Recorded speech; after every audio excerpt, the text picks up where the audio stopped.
بنگلہ دیش میں حسینہ کی حکومت تو گئی، ساتھ بنگلہ دیش سے حسینہ بھی گئی، مگر جاتے جاتے پنڈورا باکسز کھول گئیں۔ حسینہ بی بی جن کی لاڈلی تھی وہ اب تک سر پکڑے بیٹھے ہیں کہ ایک مہینے میں ایسا کیا ہو گیا کہ حسینہ کی حکومت اور خود ہماری حسینہ 45 منٹ کے اندر ملک چھوڑ کے بھاگنے پہ مجبور ہو گئیں۔ اس کا آسان سا جواب ہے، جب کچھ سمجھ نہ آئے تو الزام پاکستان پہ لگا دو اور کہہ دو کہ ISI نے کیا ہے۔ فی الحال تو حسینہ کی حالت ایسی ہے کہ دنیا میں سر چھپانے کی کوئی جگہ ہی نہیں مل رہی۔ امریکہ، UK، کینیڈا سب ممالک نے صاف منع کر دیا ہے کہ سوری بی بی، ہم آپ کو پناہ نہیں دے سکتے۔ یہاں تک کہ غیر ملکی میڈیا رپورٹس کے مطابق حسینہ بی بی کے پاس اتنے پیسے ہی نہیں ہیں کہ وہ اپنے لیے کپڑے بھی خرید سکیں۔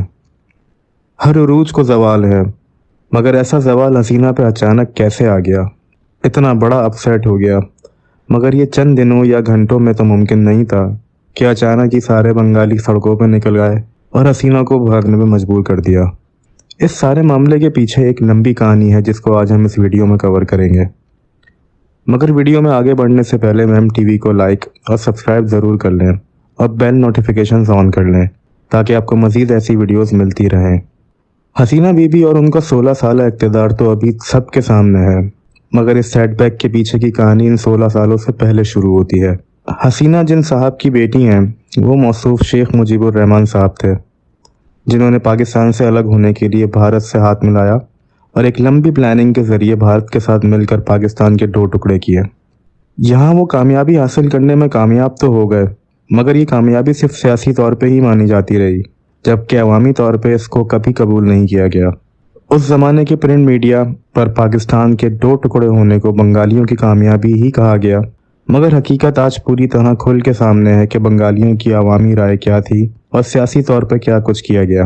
مگر یہ کیسی کامیابی تھی کہ ملک کے بنانے والے کو ہی گولی مار دی گئی، یہاں تک کہ اس کے سارے خاندان کو ہی قتل کر دیا گیا۔ حسینہ کے زوال کا قصہ بھی یہیں سے شروع ہوتا ہے۔ سیاستدان اپنی جھوٹی امیج بنا کر سیاسی کامیابیاں تو حاصل کر لیتے ہیں، مگر ان سب میں عوام کو چونا لگا کر یہ سمجھتے ہیں کہ ملک کی کروڑوں کی عوام بیوقوف بن جائے گی اور وہ جو چاہے وہ کریں گے اور انہیں کوئی کچھ نہیں بولے گا۔ ایک عرصے تک تو بنگلہ دیش میں جھوٹ اور منافقت کی سیاست ہوتی رہی، جہاں مشرقی پاکستان کو بنگلہ دیش بنانے والوں کو سر آنکھوں پہ بٹھایا جاتا رہا۔ بھارت نواز پالیسیز بنتی رہیں، ان کے کلچرل سینٹرز کھلتے رہے، بنگالیوں کو اپنی شناخت سے زیادہ بھارت کے کلچر اور بھارتی شناخت دکھائی جاتی رہی۔ بنگالیوں کو حسینہ کی حکومت میں یہ بھی بتایا جاتا رہا کہ انڈیا ہی آپ کے ڈیڈی ہیں اور جو انڈیا بولے گا وہ ہم کریں گے۔ بھارت کی ناز برداریوں میں حسینہ بی بی نے ہر اس ملک سے تعلقات ختم کیے جن سے بھارت نے منع کیا۔ یہاں بنگلہ دیش کی فارن پالیسی بنگلہ دیش کی نہیں رہی، بلکہ انڈیا کی پراکسی کے طور پر یوز ہونے لگی، جس سے بنگلہ دیش کی آئیڈینٹی کو ایز اے اسٹیٹ کافی نقصان پہنچا۔ جب آپ ساری دنیا کو ناراض کر کے ایک ہی ملک کے ہو کر رہ گئے تو اس کا نتیجہ یہ نکلا کہ ملک کی ایکسپورٹ تو ختم ہو ہی گئی، ساتھ ہی ملک کی امپورٹ بھی صرف ایک ہی ملک بھارت تک محدود ہو کر رہ گئی۔ بنگلہ دیش میں بھارت نوازی کا یہ عالم تھا کہ 1971 میں جن لوگوں نے پاکستان کے خلاف بھارت کا ساتھ دیا تھا ان کی نسلوں کو آج تک نوازا جا رہا تھا۔ حسینہ بی بی کی آئیڈیالوجی کے مطابق بنگلہ دیش میں بنگلہ دیشی وہ ہے جو ہندوستان سے وفاداری نبھائے، اور یہی آئیڈیالوجی حسینہ کے سوال کا سبب بنی۔ حسینہ کی پاکستان سے نفرت کا یہ عالم تھا کہ آج کے دور میں بھی سرکاری نوکریوں پہ حق صرف 1971 میں پاکستان کے خلاف کام کرنے والوں کی اولادوں کو ہی دیا جا رہا تھا۔ حسینہ بی بی بھی اب تک یہی سمجھ رہی تھی کہ وہ اقتدار میں ہے تو جیسا وہ کہیں گی ہوگا، اور جیسا وہ چاہیں گی عوام بھی وہی کرے گی، اور جو ایسا نہ کرے تو وہ بنگلہ دیشی ہی نہیں۔ بنگلہ دیش میں سیاسی جماعتوں کا بھی یہی حال تھا۔ جو سیاسی جماعت یا اس کے لیڈرز حسینہ بی بی کی آئیڈیالوجی سے اتفاق نہیں کرتے تھے ان کا ٹھکانہ یا تو جیل ہوتا یا دوسرا ملک۔ طاقت کے نشے میں یہی غلطی انہوں نے کی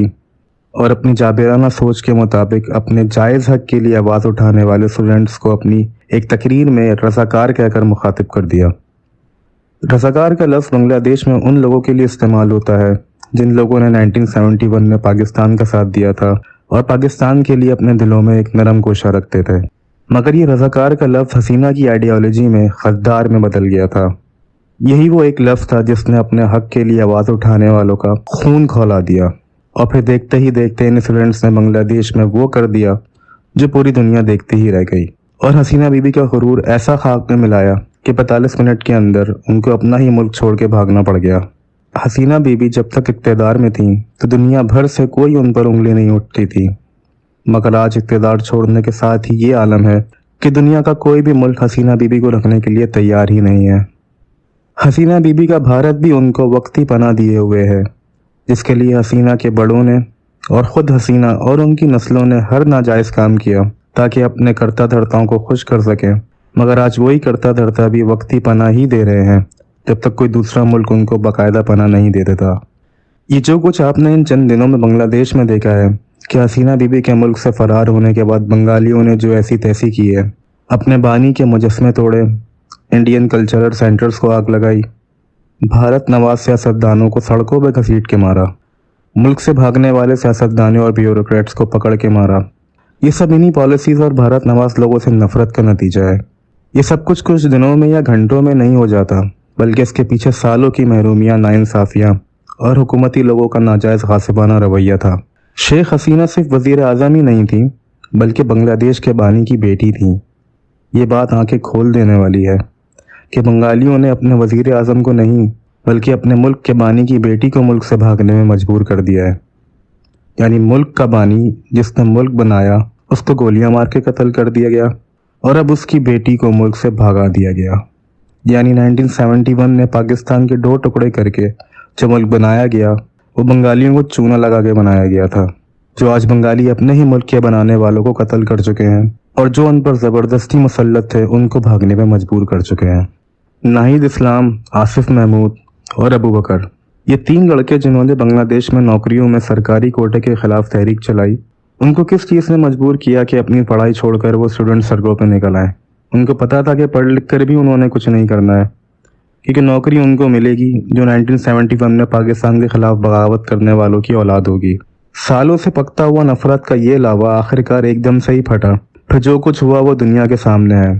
کہ 1 مہینے کے اندر سالوں کی بنائی حکومت اور ملک کا طاقتور ترین خاندان کس ذلت اور رسوائی کے ساتھ ملک چھوڑنے پر مجبور ہوا، اور ساتھ ہی ان کے کرتا دھرتا اور ہینڈلرز کا انجام اور ذلت بھی دنیا کے سامنے ہے کہ کیسے بنگالیوں نے ہی سڑکوں پہ ان کی عزت کا جنازہ نکالا۔ ایک طرف بھارت ان سب کا الزام ISI پہ لگا رہا ہے کہ بنگلہ دیش میں حکومت کا تختہ الٹنے کی ذمہ دار ISI ہے،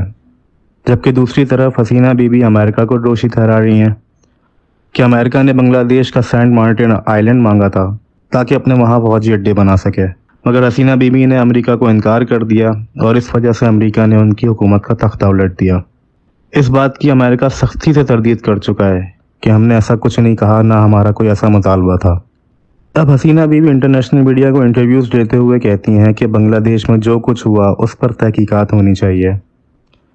مگر تحقیقات تو اس پر بھی ہونی چاہیے کہ 1971 میں کیا کچھ ہوا جس کی وجہ سے آج آپ کے ملک میں یہ سب ہو رہا ہے۔ تحقیقات ہوں تو پھر شروع سے ہوں تاکہ ان باتوں سے پردہ اٹھے جو آج بنگالی حکمران اور ان کے ہینڈلرز کی ذلت کا سبب بنے ہیں انہی کی قوم کے ہاتھوں۔ ویڈیو پسند آئی ہو تو لائک اور سبسکرائب ضرور کیجیے گا۔